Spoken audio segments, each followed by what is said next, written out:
என் ஆண்மைக்கு உயிர் தந்தவள் நீயடி.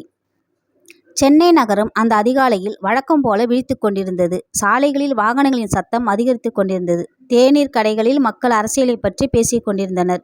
சிலர் வேலைக்கு புறப்பட்டனர். சிலர் இன்னும் தூக்கத்திலிருந்து முழுமையாக விழித்திருக்கவில்லை. ஆனால் அந்த நகரத்தின் ஒரு மூலையில் இருந்த பிரம்மாண்டமான பங்களா மட்டும் அமைதியாக இருந்தது. அந்த வீட்டின் மொட்டை மாடியில் நின்று நகரத்தை வெறித்து பார்த்து கொண்டிருந்தான் ஆதவன். 30 வயதான அவன் தனது உழைப்பால் ஒரு பெரிய கட்டுமான நிறுவனத்தை உருவாக்கியிருந்தான். பணம், புகழ், மரியாதை எல்லாமே அவனிடம் இருந்தன. ஆனால் அவனுடைய கண்களில் மட்டும் சந்தோஷம் இல்லை. அவன் கையில் இருந்த காஃபி குளிர்ந்துவிட்டது. இருந்தாலும் அவன் அதை கவனிக்கவில்லை. அவன் மனம் மீண்டும் 5 வருடங்களுக்கு முன் நடந்த ஒரு நாளுக்கே சென்றிருந்தது. அந்த நாளை நினைத்தாலே அவனது இதயம் கனத்துவிடும். அந்த நேரத்தில் அவனது அம்மா மீனாட்சி மெதுவாக மேலே வந்தார். மகனின் முகத்தை பார்த்ததும் அவருடைய முகத்தில் ஒரு சின்ன வருத்தம் தெரிந்தது. ஒரு காலத்தில் எப்போதும் சிரித்து கொண்டே இருந்த மகன் இன்று ஏன் இப்படி மாறிவிட்டான் என்று நினைத்தாலே அவருக்கு வலித்தது. அவர் மெதுவாக காஃபி கோப்பையை அவன் அருகில் வைத்தார். காஃபி ஆறிடும் என்று சொன்னார். ஆதவன் ஒரு சிறிய புன்னகையை மட்டும் காட்டினான். ஆனால் அந்த புன்னகையில் உயிர் இல்லை. அன்று காலை வீட்டில் ஒரு விஷயம் பேசப்பட்டது. ஆதவனின் திருமணம். அந்த பேச்சு வந்தவுடனே அவன் முகம் மாறிவிட்டது. திருமணம் என்ற வார்த்தையே அவனுக்கு பிடிக்கவில்லை. எதுவும் சொல்லாமல் கீழே இறங்கி தனது காரை எடுத்துக்கொண்டு அலுவலகத்திற்கு புறப்பட்டான். அவன் கிளம்பி சென்ற பிறகு மீனாட்சி வாசலில் நின்றபடியே பார்த்து கொண்டிருந்தார். இவன் வாழ்க்கையில் மறுபடியும் சிரிப்பு வருமா என்ற கேள்வி அவருடைய மனதை விட்டு போகவில்லை. அதே நேரத்தில் நகரின் மற்றொரு பகுதியில் இருந்த ஒரு சாதாரண வீட்டில் காலை முழுவதும் சிரிப்பு சத்தம் கேட்டுக்கொண்டிருந்தது. அந்த வீட்டின் செல்ல மகள் நிலா. அவள் ஒரு மருத்துவர். ஆனால் வீட்டில் இருக்கும்போது இன்னும் ஒரு சிறிய குழந்தையைப் போலவே நடந்து கொள்வாள். அம்மாவுடன் சேர்ந்து காலை உணவை செய்து கொண்டிருந்தாள். அப்பா செய்தித்தாளை படித்து கொண்டே அவளை கிண்டல் செய்தார். அந்த வீட்டில் இருந்த சின்ன சின்ன சிரிப்புகளே அந்த வீட்டின் செல்வம். காலை உணவை முடித்துவிட்டு வெள்ளை நிற கோட்டை அணிந்து மருத்துவமனைக்கு புறப்பட்டாள் நிலா. மருத்துவமனைக்குள் நுழைந்ததும் அவளது முகத்தில் இருந்த சிரிப்பு இன்னும் அதிகமானது. அங்கே வந்திருந்த ஒவ்வொரு நோயாளியிடமும் அன்பாக பேசினாள். ஒரு வயதான தாத்தா மருந்து வாங்க பணம் இல்லாமல் கவலையில் அமர்ந்திருந்தார். அதை கவனித்த நிலா யாருக்கும் தெரியாமல் அவருடைய மருந்துக்கான பணத்தை செலுத்திவிட்டாள். அந்த தாத்தாவின் கண்களில் கண்ணீர். நல்லா இருமா என்று ஆசீர்வதித்தார். நிலா சிரித்தபடி அங்கிருந்து நடந்தாள். அவளுக்கு அந்த ஆசீர்வாதமே பெரிய பரிசு. மாலை நேரம். வானம் மெதுவாக இருண்டது. மழைத்துளிகள் சாலையில் விழ ஆரம்பித்தன. சில நிமிடங்களில் கனமழை முழு நகரத்தையும் மூடிவிட்டது. ஆதவன் தனது அலுவலக வேலையை முடித்துவிட்டு வீட்டிற்கு புறப்பட்டான். அதே நேரத்தில் நிலாவும் தனது மருத்துவமனையிலிருந்து ஸ்கூட்டரில் கிளம்பினாள். இருவரும் வெவ்வேறு இடங்களில் இருந்து வந்தாலும் விதி அவர்களை ஒரே சாலையில் சந்திக்க வைக்க தயாராக இருந்தது. மழை அதிகரித்து கொண்டே இருந்தது. சாலையில் வாகனங்கள் மெதுவாக நகர்ந்தன. அந்த நேரத்தில் 7 வயது சிறுவன் ஒருவன் தன் அம்மாவை நோக்கி சாலையை கடக்க ஓடினான். அவனது கால்கள் வழுக்கின. ஒரே நொடியில் அவன் சாலையின் நடுவில் விழுந்தான். அதே நொடியில் ஆதவனின் கார் அந்த வழியாக வந்தது. டயர்கள் சாலையை உரசும் சத்தம் கேட்டது. மழையில் தொடங்கிய உறவு. கார் டயர்கள் சாலையை உரசும் சத்தம் அந்த மழையின் இரைச்சலையும் மீறி கேட்டது. ஆதவன் முழு பலத்துடன் பிரேக்கை அழுத்தியிருந்தான். கார் சிறுவனிடமிருந்து சில அடி தூரத்தில் நின்றது. ஆனால் அந்த சிறுவன் பயத்தில் சாலையிலேயே மயங்கி விழுந்து விட்டான்.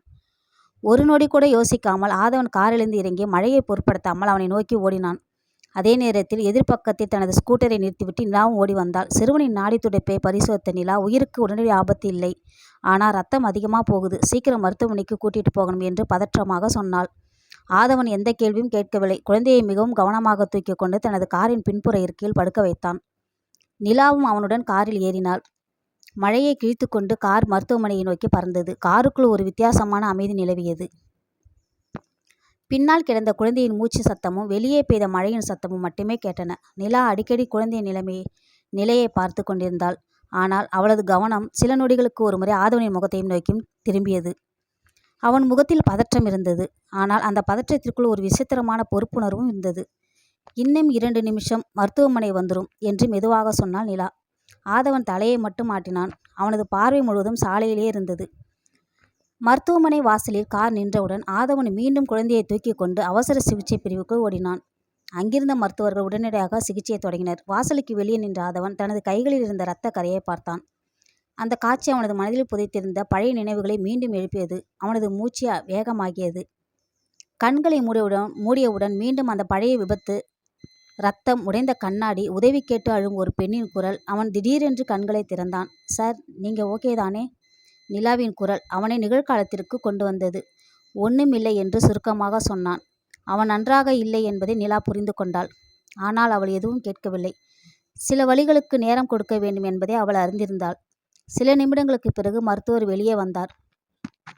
பயப்பட வேண்டிய அவசியமில்லை, குழந்தை ஆபத்திலிருந்து வெளியே வந்துட்டான். அந்த வார்த்தையை கேட்டதும் ஆதவன் ஆழமாக மூச்சை விட்டான். அவன் மனதில் இருந்த பாரம் கொஞ்சம் குறைந்தது. அந்த நேரத்தில் குழந்தையின் அம்மா ஓடி வந்தார். அழுதபடி தனது மகனை பார்த்தார். அங்கு நின்று இருந்தவர்களிடம் என்ன நடந்தது என்று கேட்டார். மருத்துவர்கள் எல்லாவற்றையும் சொன்னார்கள். அந்த பெண் ஆதவனின் காலில் விழ முயன்றார். ஆனால் ஆதவன் உடனே அவரை தடுத்து நிறுத்தினான். அவரது கைகளை பிடித்து, உங்க பையன் நல்லா இருக்கான், அதுவே போதும் என்று மட்டும் சொல்லிவிட்டு திரும்பி நடந்தான். அவன் பெயரை கூட சொல்லாமல் மருத்துவமனையை விட்டு வெளியேறினான். வாசலில் நின்று அவன் செல்லும் திசையை பார்த்து கொண்டிருந்தாள் நிலா. பணக்காரர்கள் பலரை அவள் பார்த்திருந்தாள். ஆனால் செய்த உதவிக்கு பெருமை பேசாமல் அமைதியாக போகும் மனிதரை அவள் முதல் முறையாக பார்த்தாள். அவளது மனதில் ஆதவனை பற்றிய ஒரு சிறிய மரியாதை பிறந்தது. அந்த இரவு வீட்டிற்கு வந்த ஆதவன் தனது அறைக்குள் சென்று கதவை மூடிக்கொண்டான். ஈரமான சட்டையை மாற்றும்போது கண்ணாடியில் தனது முகத்தை பார்த்தான். இன்று அந்த குழந்தையை காப்பாற்றிட்டேன். ஆனால் அந்த நாளில் என்னால் அவன் வாக்கியத்தை முடிக்கவில்லை. அந்த நினைவே அவனுக்கு தாங்க முடியாத வலியை கொடுத்தது. அதே நேரத்தில் தனது வீட்டில் இருந்த நிலா ஜன்னல் அருகே அமர்ந்து மழையை பார்த்து கொண்டிருந்தாள். அவளது நினைவில் மீண்டும் மீண்டும் வந்தது அந்த அமைதியான மனிதனின் முகம்தான். அவர் யாரா இருப்பாரோ என்ற கேள்வி அவள் மனதில் மெதுவாக எழுந்தது. அந்த கேள்விக்கான பதில் மிக விரைவில் அவளுடைய வாழ்க்கையை மாற்றப் போகிறது என்பதை அவள் அவ்வப்போது அறிந்திருக்கவில்லை. அந்த இரவு முழுவதும் மழை நின்றபாடில்லை. வீட்டிற்கு வந்த ஆதவன் நனைந்த சட்டையை மாற்றிக்கொண்டு தனது அறைக்குள் சென்றான். அறையின் ஒரு மூலையில் இருந்த பழைய மர அலமாரியை மெதுவாக திறந்தான். அதற்குள் பூட்டப்பட்டிருந்த ஒரு சிறிய பெட்டியை எடுத்தான். அந்த பெட்டியை திறந்தவுடன் பழைய கை கடிகாரம், உடைந்த கண்ணாடி வளையலின் துண்டு, மங்கிப்போன ஒரு புகைப்படம் அவன் கண்களில் பட்டன. புகைப்படத்தில் இருந்த பெண்ணின் முகத்தை சில நொடிகள் அமைதியாக பார்த்தான். அவன் கண்களில் கண்ணீர் துளிகள் தேங்கின. எல்லாத்துக்கும் நான் தான் காரணம் என்று மெதுவாக முணுமுணுத்தான். அதே நேரத்தில் அவனது மொபைல் ஒலித்தது. திரையில் அன்னவுன் நம்பர் என்று மட்டும் தெரிந்தது. அவன் அழைப்பை எடுத்தான். மறுமுனையில் யாரும் பேசவில்லை. சில நொடிகள் அமைதி. பிறகு ஒரு ஆண் குரல் மட்டும் கேட்டது. கடந்த காலம் உன்னை விடாது ஆதவா. அத்தோடு அழைப்பு துண்டிக்கப்பட்டது. ஆதவன் அதிர்ச்சியில் நின்றான். அந்த குரல் அவனுக்கு மிகவும் பரிச்சயமானதாக இருந்தது. ஆனால் அது யாருடைய குரல் என்று அவனால் நினைவுபடுத்த முடியவில்லை. மறுபக்கம் நிலா தனது அறையில் அமர்ந்திருந்தாள். மழைத்துளிகள் ஜன்னல் கண்ணாடியில் வழிந்தோடி கொண்டிருந்தன. அவளது மனதில் மீண்டும் மீண்டும் வந்தது மருத்துவமனையில் சந்தித்த அந்த அமைதியான மனிதனின் முகம்தான். அவர் சிரிக்கும்போது கூட கண்களில் ஏன் இவ்வளவு சோகம் இருந்தது என்று அவள் யோசித்தாள். அந்த நேரத்தில் அவளது அம்மா அறைக்குள் வந்தார். நிலா, நாளைக்கு ஒரு குடும்பம் உன்னை பார்க்க வராங்க. நிலா சிரித்தாள். அம்மா, இவ்வளவு அவசரமா? உன் அப்பாவுக்கு அந்த பையனை ரொம்ப பிடிச்சிருக்காம். நிலா எதுவும் சொல்லவில்லை. திருமணம் பற்றி அவள் இன்னும் யோசிக்கவே இல்லை. அடுத்த நாள் காலை ஆதவன் தனது அலுவலகத்திற்கு சென்றான். அங்கே அவனுடைய நண்பன் கார்த்திக் காத்திருந்தான். நம்ம கம்பெனி ஸ்பான்சர் பண்ணுற இலவச மருத்துவ முகாம் நாளைக்கு, நீயும் வரணும். முதலில் மறுத்த ஆதவன் ஏதோ ஒரு காரணத்துக்காக இறுதியில் சம்மதித்தான். மறுநாள் மருத்துவ முகாம் மிகவும் பரபரப்பாக நடந்து கொண்டிருந்தது. நூற்றுக்கணக்கான மக்கள் சிகிச்சைக்காக வந்திருந்தனர். அங்கே பணியாற்றிய மருத்துவர்களின் நிலாவும் ஒருத்தி. அவள் ஒரு குழந்தைக்கு சிகிச்சை அளித்துக் கொண்டிருந்த போது தூரத்தில் நின்றிருந்த ஆதவனை பார்த்தாள். அவளும் ஒரு நொடி அவனை பார்த்தாள். ஆதவனும் அவளை பார்த்தான். இந்த முறை இருவரும் ஒருவரை ஒருவர் பார்த்து மெதுவாக புன்னகைத்தார்கள். அந்த சிரிப்பு சில வினாடிகள் மட்டுமே நீடித்தது. ஆனால் அந்த சில வினாடிகள் அவர்களுடைய மனதில் ஏதோ புதிய உணர்வை விதைத்துவிட்டன. அந்த நேரத்தில் ஒரு வயதான பெண் மயங்கி கீழே விழுந்தார். ஆதவனும் நிலாவும் சேர்ந்து அவரை தூக்கி சிகிச்சை அளித்தார்கள். அந்த பாட்டி கண் திறந்ததும் இருவரையும் பார்த்து சிரித்தார். நீங்க 2 பேரும் சேர்ந்தா எத்தனை பேரோட வாழ்க்கையும் நல்லா மாறும். இந்த வார்த்தை இருவரின் மனதிலும் ஒலித்து கொண்டே இருந்தது. அன்று மாலை நிலா வீட்டிற்கு வந்தால் மேஜையின் மேல் ஒரு புகைப்படம் இருந்தது. இதுதான் நாங்க பார்த்திருக்கிற மாப்பிள்ளை என்று அவளது அப்பா சொன்னார். நிலா சாதாரணமாக புகைப்படத்தை எடுத்தாள். அடுத்த நொடியே அவளது கண்கள் விரிந்தன. அந்த புகைப்படத்தில் இருந்தது ஆதவன்.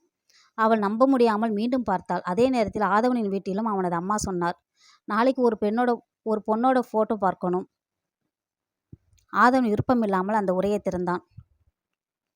அதற்குள் இருந்த புகைப்படத்தை பார்த்தவுடன் அவனும் அதிர்ச்சியில் உறைந்தான். அது நிலா. இருவரும் வெவ்வேறு வீடுகளில் இருந்தபடியே ஒரே நேரத்தில் ஒருவரின் புகைப்படத்தை ஒருவர் பார்த்து கொண்டிருந்தனர். அவர்களுக்கு தெரியாமல் விதி அவர்களின் வாழ்க்கையை ஒன்றாக இணைக்க தனது முதல் நகர்வு ஏற்கனவே தொடங்கியிருந்தது. எதிர்பாராத நிச்சயம். நாளை பார்க்கலாம் என்னன்னு.